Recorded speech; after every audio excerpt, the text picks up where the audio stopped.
आंखें बंद कर ली। अब भगवान देख रहे थे कि नंद बाबा ने शालिग्राम जी को पंचामृत से स्नान कराया था, दूध से, दही से, शहद से। हम मन में सोचने लगे भगवान कि शालिग्राम जी रोज नहाते हैं तो ये बड़े मीठे हो गए होंगे। भगवान ने क्या किया, नंद बाबा ने तो नेत्र बंद कर लिए। भगवान ने शालिग्राम जी को उठाया और अपने मुंह में धर लिया। जैसे ही शालिग्राम जी को मुंह में रखा, नंद बाबा ने जैसे ही नेत्र खोले, अब तो भगवान ही ना दिखे। नंद बाबा बोले, अरे मेरे भगवान कहाँ चले गए? तभी नंद बाबा ने देखा कि कन्हैया का मुंह फूला हुआ है।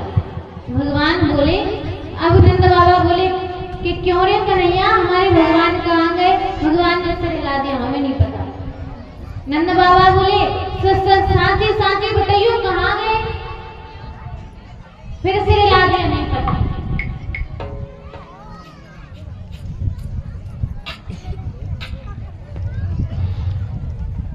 अब जैसे ही नंद बाबा ने कहा कि कन्हैया ये तेरे मुंह फूला फूला सा तेरा क्यों लग रहा है? तो भगवान ने सिर हिला दिया, हमें नहीं पता। तभी नंद बाबा ने जैसे ही मुंह को दबाया कि तुरंत शालिग्राम जी बाहर निकला।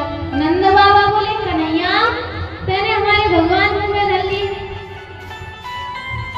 भगवान बोले, देखो बाबा, हमने सोचो कि शालिग्राम जी रोज पंचामृत से नहावे, तो हमें लगी कि शालिग्राम जी बड़े मीठे गए होंगे, या वजह से हमने मुंह में रख ली। नंद बाबा बोले, अब मेरे मंदिर में कभी मत आइयो। तो भगवान इस प्रकार से लीलाएं कर रहे हैं और लीला करते हुए बड़े प्रेम से रह रहे हैं। आज जब से भगवान का जन्म हुआ है, तो अभी भगवान बस महल के अंदर ही रहते, बाहर नहीं जाते हैं। अभी छोटे हैं, क्योंकि ज्यादा अच्छे से नहीं चल पाते हैं। तो आज भोले बाबा ने सोचा कि हमारे इष्ट देव का जन्म हुआ है और दर्शन करने तो जाना है। तो भोले बाबा जैसे ही दर्शन करने आ रहे थे, तो पार्वती जी ने कहा कि बाबा कहाँ जा रहे हो?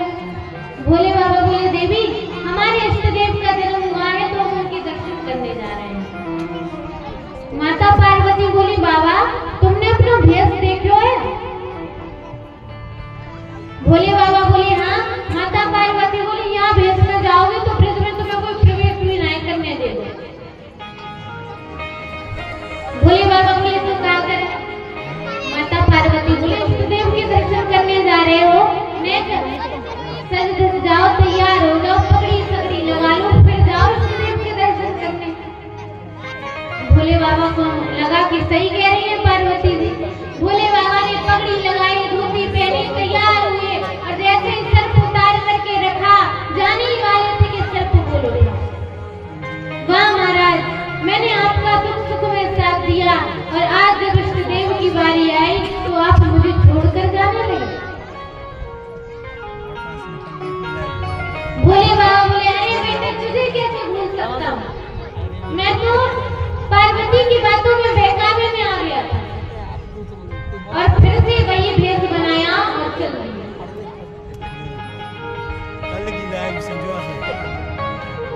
और जैसे ही आए तो आकर के मैया यशोदा के द्वार पे आकर आवाज लगाई, अलग मेरे में।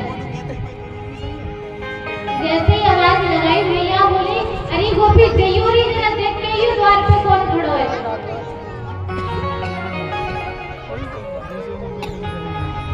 और जैसे ही आज गोपी आई, बाबा को देखा तो देखते ही थर-थर कांपने लगी।